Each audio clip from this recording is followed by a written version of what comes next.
हम लोग इस वक्त मौजूद हैं एक दिग्गज नेता जिन्होंने ज़मीनी स्तर से मधुबन विधानसभा में अपनी एक अलग पहचान बनाई, एक अलग छवि बनाई। हम उनसे बात करेंगे। भरत भैया, ये नाम एक जाना पहचाना नाम है। इस नाम को कहीं भी पूछ दीजिए, बच्चे से लेकर बूढ़े तक, नौजवान तक इस नाम को जानते हैं। और हम लोग उनसे डायरेक्ट बात करेंगे आज के राजनीतिक परिप्रेक्ष्य के बारे में, राजनीतिक उठापटक के बारे में, मधुबन विधानसभा के पिछड़ेपन के बारे में। सर्वप्रथम आपका यूपी टॉप न्यूज़ में हार्दिक स्वागत। बहुत बहुत धन्यवाद है यूपी टॉप न्यूज़ के माध्यम से सभी दर्शकों को, मधुबन विधानसभा के देवतुल्य नागरिकों और मऊ जनपद वासियों को बहुत बहुत अभिवादन और प्रणाम है। सर्वप्रथम हम आपसे जानना चाहेंगे कि आपने भारतीय जनता पार्टी में रहते हुए अपने राजनीतिक सफ़र की शुरुआत किया और मधुबन विधानसभा में पदयात्रा कर गांव-गांव तक पहुंचे, लोगों से जनसंवाद किया। उसके बावजूद भी भाजपा ने आपको वो सम्मान नहीं दिया, आखिर ऐसा क्यों? देखिए, भारतीय जनता पार्टी की यात्रा हम लोग एक वैचारिक राजनीति का हिस्सा होकर सांस्कृतिक राष्ट्रवाद के विचारधारा को ग्राह करके पंडित अटल बिहारी वाजपेयी, लाल कृष्ण आडवाणी, सभे कल्याण सिंह जी और राजनाथ सिंह जी से प्रभावित होकर के हम लोगों ने 2 दशक पहले शुरू किया। और 2009 लोकसभा चुनाव में जब भारतीय जनता पार्टी यहाँ लोकसभा का चुनाव लड़ रही थी तो मुझे संघ और संगठन के माध्यम से यहाँ प्रभारी बनाकर भेजा गया था। उस समय बड़ा सुसुप्तावस्था थी पार्टी की, थोड़ी राजनीतिक रूप से पार्टी कमज़ोर थी। हमने मधुबन विधानसभा पर प्रभारी का दायित्व, वह जो कि अल्पकालिक दायित्व था, 2 महीने का दायित्व था, उसमें मैं दोहरी घाट से लेकर के, बडरांव से लेकर के मधुबन तक, रामपुर बेलोली तक, देवरांचल के इलाकों तक जब भारतीय जनता पार्टी के नीतियों को कार्यकर्ताओं के पास गया तो क्षणिक कार्यकर्ता ही पार्टी के पास थे। कुछ जिम्मेदार वैचारिक कार्यकर्ताओं के सहारे पार्टी चल रही थी। जनता के बीच में पार्टी का बहुत ही ख्याति नहीं था, न आकर्षण था। तब 2009 लोकसभा चुनाव जीतने के बाद मैंने मन बनाया कि मैं इस विधानसभा को अपना कार्यक्षेत्र बना करके और इसको पूर्वांचल की सबसे मजबूत विधानसभा और विकसित और विकासशील विधानसभा बनाऊंगा। मैं इस पर काम शुरू कर दिया। आपने बहुत सारे राजनीतिक मुद्दे उठाए, समाज में एक परिवर्तन की लहर जगाई। जिस विधानसभा में भारतीय जनता पार्टी का अस्तित्व नहीं था, उस विधानसभा में आपने भारतीय जनता पार्टी के अस्तित्व को कायम किया। उसके बावजूद भी 2017 के विधानसभा चुनाव में आपको टिकट पार्टी ने नहीं दिया, जबकि चर्चा ये थी कि भरत भैया के अलावा किसी अन्य को टिकट नहीं मिल सकता है, लेकिन फिर भी भारतीय जनता पार्टी ने आपको टिकट नहीं दिया। तो उस समय आपको कैसा महसूस हुआ? निश्चित रूप से हम लोग भारतीय जनता पार्टी के कार्यकर्ता के रूप में 2009 से जब यहाँ काम शुरू किए, मैं 96 से पार्टी का काम कर रहा हूँ, तो गांव, गरीब, गली, अंतिम आदमी के पैदान, एक एक दरवाजे भारतीय जनता पार्टी की नीतियों को लेकर के गए। पूरी विधानसभा का 3 चरण पदयात्रा किया और पूर्ववर्ती सरकारों में कानून व्यवस्था के सवाल पर, सड़क के सवाल पर, जर्जर सड़क के सवाल पर, जर्जर बिजली तारों के सवाल पर, जर्जर पावर हाउस सभी स्टेशनों के सवाल पर, कटान और बाढ़ के सवाल पर जन आंदोलन करके इस इलाके में पूरे विधानसभा में हजारों नौजवानों को मैंने जोड़ा और जनता के बीच में लेकर के पार्टी को गए। पार्टी मधुबन विधानसभा में इस स्थिति में थी कि 2012 और 2017 विधानसभा चुनाव पार्टी समझौते में सीट को दे दिया था, वह सबसे मजबूत स्थिति में 17 में आकर के खड़ा हो गई मधुबन में। जब सबसे स्थिति मजबूत हो गई तो जो मऊ जनपद सहित पूरे देश और प्रदेश में लोकतांत्रिक व्यवस्था में जो बड़ी एक गिरावट आई, जो राजनीतिक क्षेत्र में सत्ता लुप्त लोगों के द्वारा सत्ता के सुख को प्राप्त करने के लिए, सत्ता के वैभव को प्राप्त करने के लिए, मैं कहूं कि जन सेवा, जनता के समस्याओं के समाधान, जन सामान्य के बीच में अपनी उपस्थिति न दर्ज करा करके दिल्ली और लखनऊ के परिक्रमा के बल पर या बड़े नेताओं की कृपा के बल पर जो सदैव सदन में बना रहना चाहते हैं, वह लोग इन वक्त पर आए और मुझे विश्वास है कि पार्टी के टिकट को दिल्ली से लोगों ने प्रभावित करके 17 में टिकट ले लिया। लेकिन हम सबके परिश्रम ने, हम सबका प्रयास ने, हजारों कार्यकर्ताओं का प्रयास ने 17 में भारतीय जनता पार्टी को विजय यहाँ दिलाया। जहां तक हम देखते हैं मधुबन विधानसभा में आप भी टिकट के लिए प्रयासरत थे भारतीय जनता पार्टी से, एक डॉक्टर साहब भी थे वो भी प्रयासरत थे, लेकिन जब दोनों लोगों को टिकट नहीं मिला तो उन्होंने 2022 के चुनाव में दल बदला और वो वर्तमान समय में विधायक हैं। और आपने भी प्रयास किया लेकिन आपको असफलता हाथ लगी और उस समय टिकट किसी फिर दूसरे को मिल गया, जबकि बना बनाया सब कुछ आपका था। तो आपको अफसोस नहीं होता इस बारे में कि हम जो भी कुछ हम करते हैं और टिकट बार बार पार्टी दूसरे को दे देती है? निश्चित रूप से 17 के चुनाव के बाद भी हम लोग पार्टी के कार्यकर्ता के तौर पर यहाँ निरंतर काम करते रहे। पार्टी के कार्यक्रमों को लेकर, पार्टी के नीतियों को लेकर, पार्टी के रैली से लेकर के उसके अनेक जो योजना कार्यक्रम आए उसमें धन जन जीवन अपना सर्वस्व हम लोगों ने नछावर किया। और 2011 से 9 से लेकर 17 तक, 17 से 22 तक जिन लोगों को टिकट मिला, ये लोग सरकार में प्रतिनिधित्व किए, वो कहीं से संगठनात्मक रूप से और सृजनात्मक रूप से या कार्यकर्ताओं के हित में कहीं दिखाई नहीं पड़ते थे, बल्कि हम लोग चुनाव न लड़कर भी अपने मतदाताओं के बीच में उनके सुख दुख पर, उनके सम्मान पर, अपने कार्यकर्ताओं के सम्मान पर खड़े रहे और पार्टी के सारे संगठनात्मक कार्यों को करते रहे। फिर जब ऐसी स्थिति आई, जब लगा कि जो लोग दल बदल करके आए हैं और सत्ता सुख का आनंद लेकर फिर यहाँ से प्लान कर सकते हैं, तो पार्टी शीर्ष नेतृत्व के द्वारा हम सबको संकेत भी दिया गया कि ऐसी स्थिति उत्पन्न हो सकती है, इस नाते अपने तैयारी को और प्रभावी करना चाहिए। और हम लोगों ने प्रभावी तैयारी किया, पार्टी नेतृत्व ने उसको संज्ञान में भी लिया और वही हुआ 22 के चुनाव में, जब यहाँ का प्रतिनिधित्व करने वाले भारतीय जनता पार्टी के विधायक, जो विधायक ही नहीं बने बल्कि उत्तर प्रदेश सरकार में कैबिनेट मंत्री बने, वो दल बदल करके यहाँ की सीट पर न लड़ करके बगल की सीट घोसी पे चले गए। जब घोसी पे चले गए तो उनके खिलाफ चुनाव भारतीय जनता पार्टी का जो तत्कालीन हमारे उस समय बिहार के राज्यपाल थे महामहिम माननीय फागू चौहान जी, जो 5 बार प्रतिनिधित्व कर चुके थे घोसी विधानसभा का, अपने बेटे को वंशवाद के आधार पर स्थापित करना चाहते थे। हम राजनीति में वंशवाद के विरोधी हैं। हमारा ये मानना है कि अगर राजनीति में किसी बड़े नेता का बेटा आना चाहता है, हम उसका स्वागत करते हैं, वो आए, लेकिन कार्यकर्ता के तौर पर आए, वो MP MLA और सदन का हिस्सा बनकर के ऊपर से न आए। अगर वो बड़े नेता का बेटा है तो समान कार्यकर्ता के रूप में राजनीति में प्रवेश करे और सेवा, समर्पण और जनता के सम्मान करके, जनता के विश्वास को जीत करके वो सदन का सदस्य बने, ऐसा हम सबका मानना है। जहाँ तक हमें जानकारी है, इस विधानसभा में कैबिनेट मंत्री होने के बावजूद भी मधुबन विधानसभा में आपकी बढ़ती हुई ख्याति को देखकर ऐसा लोग कहते हैं कि वो डर गए थे, इसलिए उन्होंने अपनी विधानसभा सीट चेंज कर ली थी। अब ये बात तो मैं कुछ नहीं कर सकता, लेकिन निश्चित रूप से मैं कह सकता था कि माननीय दारा सिंह जी जब 2022 के चुनाव में दल बदल करके घोसी लड़ने गए और आज फिर भारतीय जनता पार्टी के संभावित उम्मीदवार के तौर पर घोसी में आकर उपचुनाव में फिर खड़े हो गए हैं, तो अगर ये विषय करना ही था उनको 1 साल के अंदर, तो उनको फिर मधुबन से घोसी जाने की क्या आवश्यकता थी दल बदल करके? आप दल बदल करके गए तो घोसी जाकर बीजेपी से ही लड़ लिए होते, तो शायद जिस महत्वाकांक्षा की पूर्ति के लिए आज घोसी उपचुनाव को जनता के सर पर थोपे हैं, वह महत्वाकांक्षा शायद उनकी 22 में ही पूरी हो गई होती, सरकार में मंत्री होते, हम जैसे कार्यकर्ताओं को भी रौदा नहीं गया होता।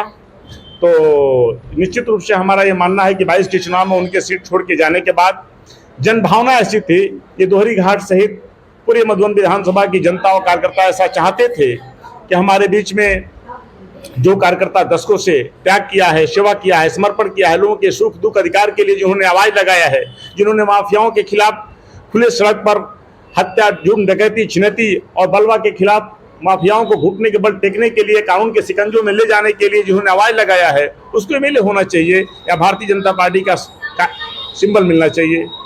तो चले गए वो घोसी। उसके बाद से माननीय फागू चौहान जी अपने सपुत्र को अंतिम समय में, जब पूरा प्रदेश, पूरा क्षेत्र संघ और संगठन यह चाहता था कि फागू चौहान जी के लड़के दल बदल कर गए हुए दारा सिंह चौहान जी के खिलाफ चुनाव घोषी ही में लड़े, तो अंतिम समय में अपने महामहिम के पद के प्रभाव को प्रतिस्थापित करके दिल्ली में अंतिम समय अपने बेटे को मदन पर स्थापित कर दिए। अब उसमें वह स्वाभाविक था 2022 के चुनाव में मऊ जनपद में स्वर्गीय कल्पनाथ राय जो मऊ के शिल्पकार थे, जो मऊ के सृजनकर्ता थे, जिन्होंने विकास के क्षेत्र में एक नया कीर्तिमान स्थापित किया इस पूर्वांचल की राजनीति में, मैं निश्चित रूप से कह सकता हूं आपके चैनल के माध्यम से कि विकास में जो एक नेता का एजेंडा होना चाहिए वह मात्र का मात्र एक एजेंडा होना चाहिए, वह विकास का एजेंडा होना चाहिए, आज जनता के सुख दुख और उसके समस्याओं के समाधान का एजेंडा होना चाहिए, और जनता के सम्मान पर जब भी आंच आ जाए उसका नेता जो है उसके सामने दिखाई देना चाहिए। उसको स्थापित कल्पनाथ राय जी ने किया था, और सभी कल्पनाथ राय जी के जाने के बाद मऊ की राजनीति कुछ लोगों के सेवा का नहीं, समर्पण का नहीं, त्याग का नहीं, विकास का नहीं, कुछ लोगों के विकास की राजनीति, लोगों के विकास की, व्यक्तिगत विकास की, चुनिंदे लोगों के विकास की राजनीति का घेरा बना करके घिरी हुई है। इससे जनता बाहर निकलना चाहती है, लेकिन ये लोग समय समय पर राजनीतिक दलों का रुख देख करके, जनता का रुख देखकर राजनीतिक दलों का आड़ ले लेते हैं अपने बचाव के लिए। जैसा कि आपने कल्पनाथ राय जी का जिक्र किया, मऊ के शिल्पकार का जिक्र किया, उन्होंने मऊ को एक नए तरीके से नया रूप देने का प्रयास किया, लेकिन उनके जाने के बाद दावे तो तमाम सारे हुए, लेकिन अभी तक न मऊ जनपद का उस तरीके से विकास हुआ और ना ही मधुबन विधानसभा का विकास हुआ। आप निरंतर लगे रहे कि हम मधुबन के बस स्टेशन का जीर्णोद्धार करवा देंगे, आपने मंत्री से भेंट भी किया, पेपरों में न्यूज में खबरें भी आई, लेकिन आज तक न उस मंत्री ने ध्यान दिया और ना ही उन नेताओं ने ध्यान दिया मधुबन के विकास के लिए।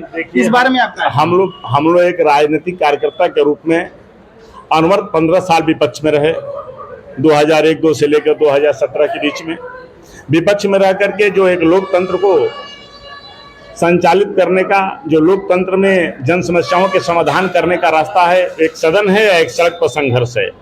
तो मैं आपसे निश्चित रूप से कह सकता हूं आपके चैनल के माध्यम से कि जब से भरत भैया 2009 के बाद विधानसभा मधुबन को अपना कार्यक्षेत्र बनाए, 2009, 10, 11 से लेकर 17 तक मैं एक एक समस्याओं के लिए अनवरत, कोई महीना नहीं बीता होगा जब बर्राव से लेकर दोहरी घाट और दोहरी घाट से लेकर के मधुबन से लेकर प्रसिया जयरामगिरी तक मैं जन आंदोलन न किया हो। यानी जन आंदोलन के माध्यम से, पदयात्रा के माध्यम से, धरना के माध्यम से, उपवास के माध्यम से, आमरण अनशन के माध्यम से और तहसील थाना घेर करके, कलेक्ट्रेट को घेर करके समस्याओं से सरकार के कान तक आवाज ले जा करके समाधान कराने का मैंने प्रयास किया।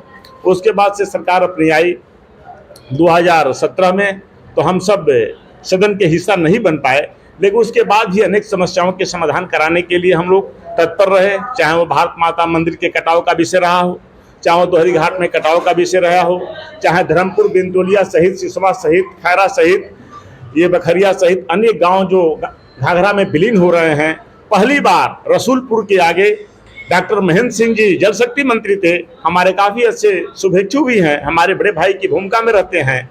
मैंने उनसे 2 घंटा विधानसभा में बहस करके, लड़ करके, वो हमसे नाराज भी हो गए, फिर हमको खुश भी हुए। 2 घंटा बाद मैं पहली बार रसूलपुर के आगे धन आवंटित कराया 10 करोड़ रुपये का, धर्मपुर बिंदटोलिया यानी परसिया के सामने जहाँ मोहन सेतु बन रहा है वहाँ कटान को रोकने के लिए। लेकिन जो जनप्रतिनिधि थे उनको बैठना था किसके साथ? अधिकारियों के साथ। प्रपोजल उनको तैयार करना था। प्रपोजल ऐसा तैयार हुआ कि घाघरा के धारा को डाइवर्ट करने के नाम पर लगभग 14 करोड़ रुपए के प्रपोजल ढाक के 3 पात हो गया। यानी नदी के धारा बदलने के नाम पर नदी में खुदाई हुई, खुदाई भी नदी में हुई और खुदाई नदी में विलीन भी हो गई। उससे कोई लाभ इलाके के लोगों को नहीं मिला। कारण क्या है कि प्रपोजल बनाते समय हम लोगों को कहीं संवैधानिक रूप से कहीं बैठने का अधिकार नहीं था। मतलब आपका कहना है कि प्रपोजल बनाते समय ही भ्रष्टाचार हुआ? निश्चित हुआ, वो प्रपोजल ही गलत था। जो काम 14 करोड़ रुपए के घाघरा में खुदाई हुआ वो कितना खोदा गया, नहीं खोदा गया, पानी में खुदाई कौन देख रहा है? खोदा गया, फिर बालू उसी में जाकर के बैठ गया। विगत दिनों पूर्व हम अपने कैमरामैन के साथ गए थे मोहन सेतु और बिमटोलिया गांव का दौरा करने के लिए। हम लोगों ने देखा कि बिमटोलिया गांव एक बहुत बड़ा गांव है और इस जिले में सबसे बड़ा गांव होने के बावजूद भी कटान का दंश झेल रहा है। तमाम सारे लोग विस्थापित हुए, दावे बहुत सारे हुए, 5 साल सरकार भी भाजपा कर रही है और इस बार भी भाजपा की ही सरकार है, लेकिन फिर भी उस गांव में कटान तेजी से जारी है और उस कटान से बचाव के लिए कोई भी कार्य नहीं किया गया। देखिए, ऐसा है, मैं आपसे कह तो रहा हूँ, आज़ादी के पहली बार पिछली सरकारों ने तो ऐसा लिख करके दे दिया था कि जमींदारी बंधा जो सिंचाई विभाग की है उसके नीचे रहने वाले लोगों की हमारी कोई जिम्मेदारी बचाने की नहीं है।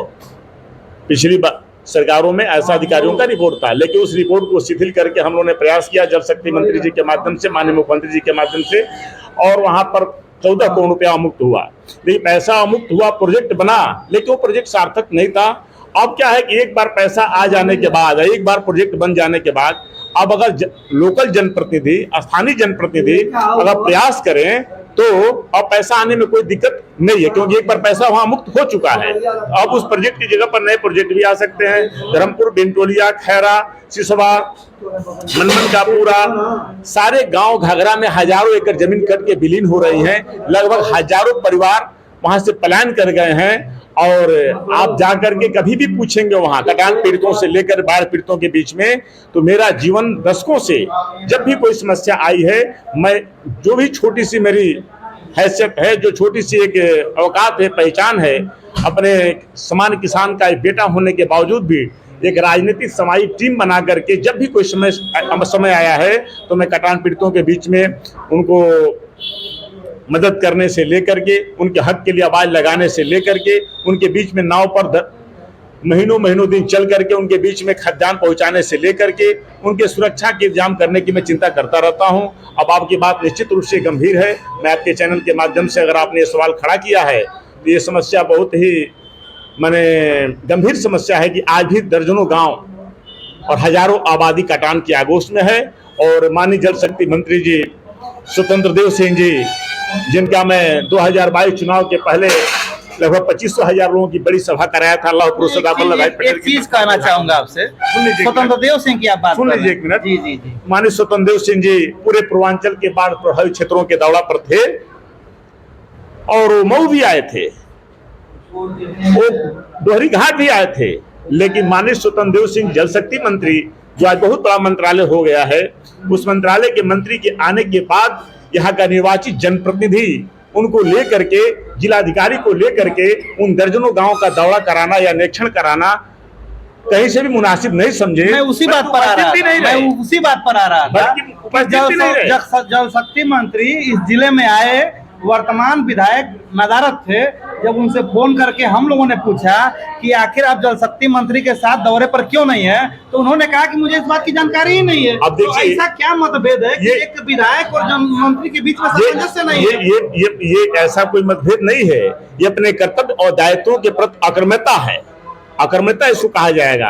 इन लोगों को कटान से, इन लोगों को क्षेत्र के विकास से, इन लोगों को अग्नि पीड़ितों से, बाढ़ पीड़ितों से, जर्जर सड़कों से, झुग्गी झोपड़ी प्लास्टिक में रहने वाले क्षेत्र के लाखों नागरिकों से, मैं कहता हूं कि यहाँ पूरे पूर्वांचल की पहली विधानसभा है जहां 30 से 32 किलोमीटर घाघरा के गोद में लाखों आबादी रहती है। मधुबन विधानसभा में महुला पार रामनगर से शुरू होती है और परसिया जयरामगिरी भागलपुर पुल के पास तक विधानसभा जा रही है। 5,000 आबादी इसकी चक्की मोसाडोही नदी उस पार देवरिया जिला के भूभाग पर है, जहां पे कहीं पिछले साल के पहले आप देखे होंगे यही दिन 7 लोग कालकलित हो गए थे नाव दुर्घटना में। कभी ये जनप्रतिनिधि जो है कि न बाढ़ में जाते हैं निर्वाचित जनप्रतिनिधि, नहीं बाढ़ के पहले इस बाढ़ से कटान से रोकने के लिए कोई समुचित उपाय करते हैं, न मंत्री, न मुख्यमंत्री, न प्रमुख सचिव, न बाढ़ आयुक्त को कभी बुलाने का काम करते हैं। मंत्री का प्रोटोकॉल था, मंत्री जी, जल शक्ति मंत्री जी का प्रोटोकॉल था कि सूरजपुर भी जाएंगे, लेकिन मंत्री जी आए, गेस्ट हाउस में मलाई खाए और फिर रास्ता पकड़ लिया आजमगढ़ का। मंत्री जी को भारत माता मंदिर महुला पार घाट होते हुए, दोहरी घाट होते हुए, दोहरी घाट के बगल में पतनई होते हुए, उनको लेकर के पंप कैनाल से सूरजपुर रसूलपुर होते हुए उनको लेकर के वहां जाना चाहिए जहां हजारों परिवार आज सड़कों पर विस्थापित करके रह रहा है। अगर विस्थापित परिवार हैं भी तो बहुत मेरे संघर्ष के बाद, मेरे प्रयास के बाद उनको 70% लोगों को जमीन तो मिल गई झुग्गी झोपड़ी डालने के लिए 1 डिसमिल 2 डिसमिल, लेकिन आज तक किसी को आवास नहीं मिला, वहां बिजली नहीं है। अभी भी अंधेरे में वह परिवार उसी झुग्गी झोपड़ी में बंधे के किनारे या कहीं ना कहीं बंजर पर पड़े हुए हैं। रात को अंधेरे में उनके पानी पीने के लिए, भोजन के लिए, चीरा बिच्छू डंक से बचने के लिए प्रकाश की कोई व्यवस्था वहां नहीं है। लेकिन यहाँ का निर्वाचित जनप्रतिनिधि जो दल के फिजा को देख करके दिल्ली के प्रभाव में टिकट लेकर इन रोड पर आ जा रहे हैं, उनको इस बात की चिंता नहीं है। इस नाते मेरा तो आपके चैनल के मतलब माध्यम से इस बात को आप मानते हैं कि मधुबन की जनता को आपकी पार्टी, भारतीय जनता पार्टी भी ठगने का काम कर रही है? मैं इस समय भारतीय जनता पार्टी में हूं नहीं। मैं आपसे ओपिनियन मैं तो वंशवाद और पूंजीवाद के आधार पर मधुबन के विकास के सवाल पर विधानसभा चुनाव के पहले अपने हजारों कार्यकर्ताओं के आह्वान पर और उनके आक्रोश को देखते हुए मैंने त्यागपत्र दे करके इस लोकतंत्र के महापर्व में जनता की आवाज के लिए चुनाव मैदान में आया था। अब मुझे जनता ने जो स्नेह दिया, जो प्यार दिया, गांव-गांव में मेरे जाने के बाद जो मेरा जनता ने हौसला अफजाई किया, मुझे तो लग रहा था कि कुछ नया होने वाला मधुबन की शहीदी धरती पर है। लेकिन चुनाव परिणाम में लगभग 10,000 वोट जनता ने हमको दिया और फिर ऐसे लोगों को ही चुनाव जिताने का काम किया जो न मधुबन विधानसभा, न दोहरी घाट, न बड़राव के 100 गांव को जानते थे, न 50 आदमी का नाम जानते थे, न इसके न्याय पंचायत, इसके विकास खंड, न इसके भौगोलिक दृष्टिकोण से घाघरा के किनारे बसे हुए गांव को देखे थे। ऐसे लोगों को चुनाव जिता करके जनता ने भेजा। उसके बाद भी जनता के लोकतंत्र है, जनता जनार्दन की भूमिका में है। हम सब उसके जनादेश को अपने सर माथे लगा करके उसके सेवा के लिए लगे हुए हैं और आगे भी लगे रहेंगे। निश्चित रूप से इन समस्याओं का समाधान कराने के लिए हम सब एक राजनीतिक कार्यकर्ता होने के नाते, इस विधानसभा का पूर्व प्रत्याशी होने के नाते सरकार से आग्रह भी करेंगे। आज जरूरत पड़ेगा तो संघर्ष का शंखानाद भी करेंगे। किसी भी सरकार के चुने हुए जनप्रतिनिधि को तुरंत आईना दिखाना या उसके प्रति कुछ टिप्पणी करना सही नहीं होता है। हमको लगता है कि अब वह समय आ रहा है जब अगर इन लोगों की आक्रमणता और निकर्मता से रहेगी, क्षेत्र की जनता के प्रति, विकास के प्रति इनको रुचि नहीं रहेगी, तो लोकतांत्रिक तरीके से इनको हम लोग विवश कर देंगे, संघर्ष करके सही रास्ते पर लाने के लिए। बगल के ही विधानसभा घोसी में उपचुनाव होने जा रहा है और राजनीतिक उठापटक जारी है, इस बारे में आप क्या कहेंगे?